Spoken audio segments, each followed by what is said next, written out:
ये खामोश मिजाजी तुम्हें जीने नहीं देगी। इस दौर में अगर जीना है तो कोहराम मचा दो। अकेले डॉक्टर बाबा साहेब अम्बेडकर हमारे हजारों साल की गुलामी को तोड़ कर गए। 4 बच्चे और जवानी में अपनी पत्नी को हमारे लिए गंवा दिया। हजारों साल की हमारी गुलामी तोड़ दी। एक तरफ पूरी की पूरी मनुवादी, जातिवादी, वर्णवादी व्यवस्था और दूसरी तरफ अकेले डॉक्टर बाबा साहेब अम्बेडकर।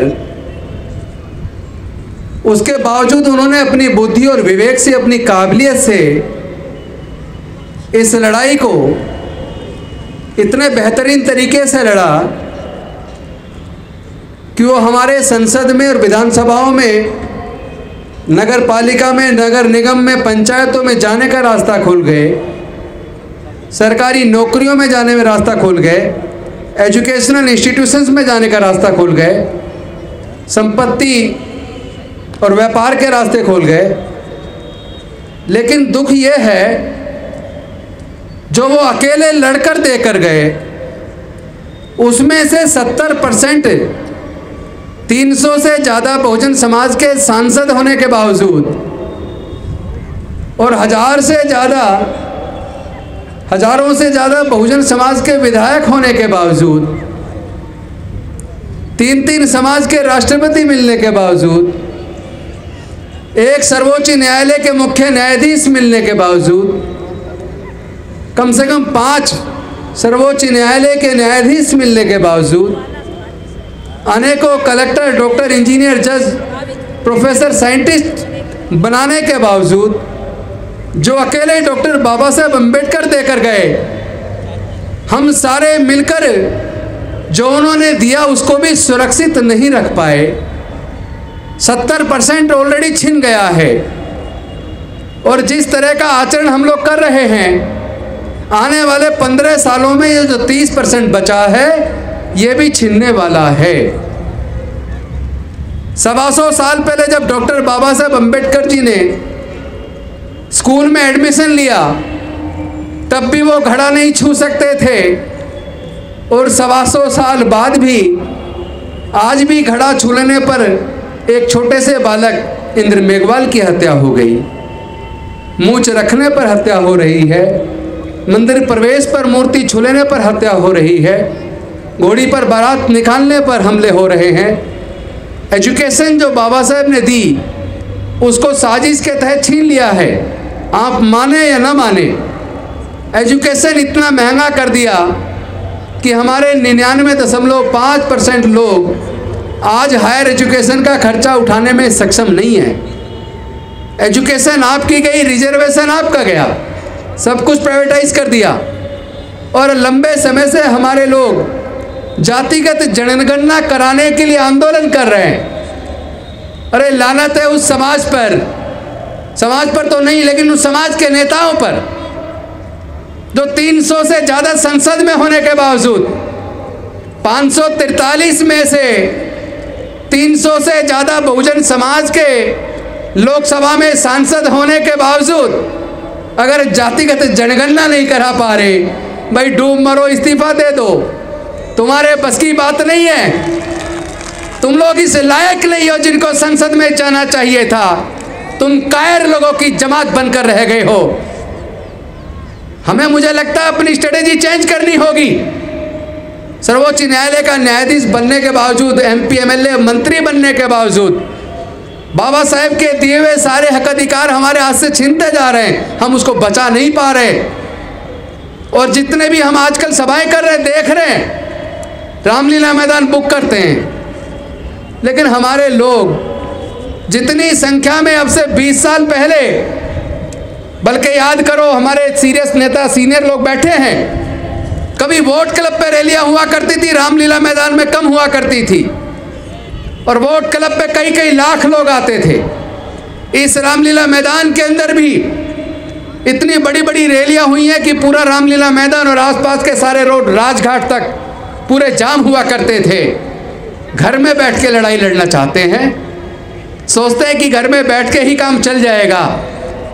मुझे लगता है कि रणनीति बदलने की जरूरत है। ना संसद में जाने से समाधान हुआ, ना विधानसभा में जाने से समाधान हुआ, ना जज बनने से समाधान हुआ। सर्वोच्च न्यायालय के द्वारा जो जजमेंट आते हैं, अब तो कई बार उन जजमेंट के अंदर भी न्याय नजर नहीं आता। यानी कि लड़ाई का स्वरूप चेंज करना होगा। अब धरने प्रदर्शन और इस तरह की रैलियों की बजाय मुझे लगता है कि असली जो जगह है, तीर निशाने पे मारना होगा। जब जब आप तीर दाएं बाएं मारते हैं तो चोट सही जगह नहीं लगती। पहली बार 5 अक्टूबर को आपने सही जगह चोट मारी तो पूरे देश के अंदर नहीं, पूरे दुनिया के अंदर खलबली मच गई। इसका मतलब इनको तकलीफ किस चीज से होती है? इनको तकलीफ होती है ये जो सामाजिक व्यवस्था जो वर्ण के ऊपर और जाति के ऊपर आधारित है, जिस सामाजिक व्यवस्था में कोई जन्म से नीच और कोई जन्म से ऊंच है, जिस सामाजिक व्यवस्था में अंधविश्वास, पाखंडवाद और रूढ़िवादिता है, आपका असली हमला होगा। आप पाखंडवाद छोड़ दो, आप अंधविश्वास छोड़ दो, आप रूढ़िवाद छोड़ दो, आप वर्ण व्यवस्था को लात मार के बाहर आ जाओ। अपने बुजुर्गों की सांस्कृतिक विरासत में, बुद्ध के धम्म में जिस दिन आप सब वापस आ जाएंगे, आप बहुमत में आ जाएंगे। और बहुमत में कहने वाले लोग अल्पमत में आ जाएंगे। और बहुमत का राज होता है, अल्पमत का राज नहीं होता। आप राज को पाने की, सत्ता को पाने की बात तो कर रहे हो, लेकिन जो सत्ता में शीर्ष पदों पर बैठे हैं, जो देश के सारे प्राकृतिक संसाधनों के मालिक बनकर बैठे हैं, वो मुट्ठी भर लोग आखिर ताकतवर क्यों हैं? वो ताकतवर इसलिए है क्योंकि देश का बहुजन समाज, बहुसंख्यक समाज आज भी गुलामी के जंजीरों को तोड़ने के लिए तैयार नहीं है। आज भी वो जातियों में बटा है, वर्ण व्यवस्था में बटा है। वो आज भी जातियों को छोड़ने के लिए तैयार नहीं है। मैं जहाँ भी जाता हूँ, पूरे देश के अंदर जा रहा हूँ, सब जगह लोग कहते हैं जाति की वजह से हमारे साथ जातिगत उत्पीड़न होता है। अरे अगर जाति की वजह से जातिगत उत्पीड़न होता है तो आप लोग जातियों को जिंदा क्यों रखे हुए हो? अपने इतिहास को पढ़ो। जो लोग अपना इतिहास नहीं जानते कभी इतिहास नहीं बना सकते। इतिहास बनाने के लिए पहले अपने महापुरुषों के इतिहास को पढ़ो। सम्राट अशोक के टाइम को पढ़ो, तब भारत सोने की चिड़िया थी। जब म्यांमार से लेकर ईरान तक पूरा भारत बौद्धमय था। बाबा साहब यही तो कह के गए कि इन जातियों की बीमारियों को खत्म करने के लिए भारत को बौद्धमय बनाना होगा। हमें फिर से अपने बुजुर्गों की सांस्कृतिक विरासत में, बुद्ध के धम्म में वापस आना होगा। तो इस लड़ाई को जीतने का तो एक ही रास्ता है।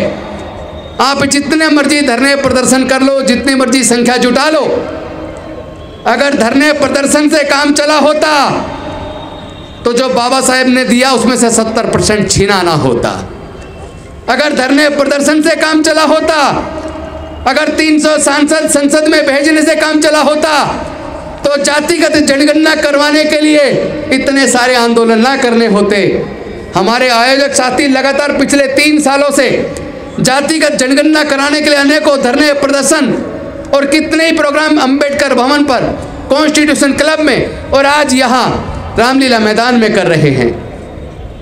मुझे लगता है कि अब इतनी ताकत रामलीला मैदान में, अंबेडकर भवन में या कॉन्स्टिट्यूशन क्लब में लगाने की बजाय पूरे देश में भ्रमण शुरू करो। और जो सांसद संसद के अंदर बहुजन समाज के बैठे हैं, उनको उनके घरों में कैद कर लो। उनको उनके घरों में ही चल के आपको बैठ के उनके कमरे में जाकर पूछना होगा, आप संसद में क्यों हैं? आप संसद में किसके लिए हैं? आपने संसद में समाज के कितने मुद्दे उठाए? उनकी अकाउंटेबिलिटी फिक्स करनी होगी, उनकी जवाबदेही तय करनी होगी, उनसे पूछना होगा जातिगत जनगणना के बारे में आपने संसद में आज तक क्यों नहीं बोला? अगर एक बार सारे बहुजन समाज के सांसद संसद के अंदर खड़े होकर और सभापति जी को कह दे कि हम एक प्रस्ताव लेके आ रहे हैं कि जातिगत जनगणना सरकार करवाए, और सरकार अगर तैयार नहीं है तो हम सारे के सारे रिजाइन करने के लिए तैयार हैं। 1 मिनट के अंदर, 1 मिनट लगेगा, देश की पूरी सरकार आपके कदमों में होगी।